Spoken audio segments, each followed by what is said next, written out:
പൊന്നൊന്ന് ഓഫീസിട്ട് വരുന്നതിന് മുമ്പേ പറഞ്ഞിട്ടുണ്ടായിരുന്നു കേട്ടോ നമുക്കിന്ന് സ്ഥലം വരെ പോവാമെന്ന്. പക്ഷെ എന്തോ ഇന്ന് വലിയ മൂടൊന്നുമില്ല. ഞാൻ പറഞ്ഞിട്ടുണ്ടായിരുന്നു നമുക്ക് നാളെ പോയാൽ പോരെ. പക്ഷെ ഇവൻ സമ്മതിക്കില്ല. ഇവൻ എങ്ങനെയായാലും ഇന്ന് പോയേ പറ്റുള്ളൂ. ഓക്കെ, ഇവൻ്റെ ഇഷ്ടമല്ലേ, നമുക്ക് പോകാൻ വിചാരിച്ചു. ഇതാണ് സൈൻ ലബാൻ പോലത്തെ സ്ഥലം, എല്ലാ ലബാൻ. ഇതൊന്നും ഇവന് കഴിക്കാനുള്ള ഗായ്സ്. ഇതൊക്കെ എന്നെ കൊണ്ട് കഴിപ്പിക്കാനാണ് ഇവന് താല്പര്യം. കൈൻഡ് ഓഫ് മാനസിക രോഗമല്ല ഇതൊക്കെ ആവോ, ബട്ട് ഐ ലൈക്ക് ഇറ്റ്.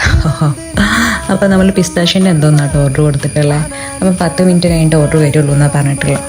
പക്ഷെ എനിക്ക് ഇന്നത്തെ മൂഡനുസരിച്ച് ഒന്നും തിന്നാൻ തോന്നില്ല. വയറൊക്കെ എന്തോ ഫുള്ളായ പോലെയാണ് തോന്നുന്നത്. അപ്പോൾ നമ്മൾ ഓർഡർ വന്നു. ഒരു 1-2 ബൈറ്റൊക്കെ എടുത്തപ്പോഴത്തേക്കും ഓക്കെ ടേസ്റ്റാണ്. വലിയ മധുരമൊന്നുമില്ല. ഞാൻ വിചാരിച്ചു ഫുള്ള് ഞാൻ തന്നെ കഴിക്കുന്നു. ബട്ട് നോ, കഴിക്കാൻ കഴിയുന്നില്ല. കുറച്ച് നേരത്തേക്ക് എനിക്ക് മതിയായിപ്പോയി. പിന്നെ കഷ്ടപ്പെട്ട് കഴിക്കാട്ടോ പാവം. കറുപ്പുമ്പൊക്കെ ഛർദ്ദിച്ചു. പാവാണ്. ഞാൻ പറഞ്ഞില്ല ഒന്ന് പോകണ്ടാന്ന്. സാറില്ല, പോട്ടെ, ഒരു ദിവസത്തേക്കല്ലേ.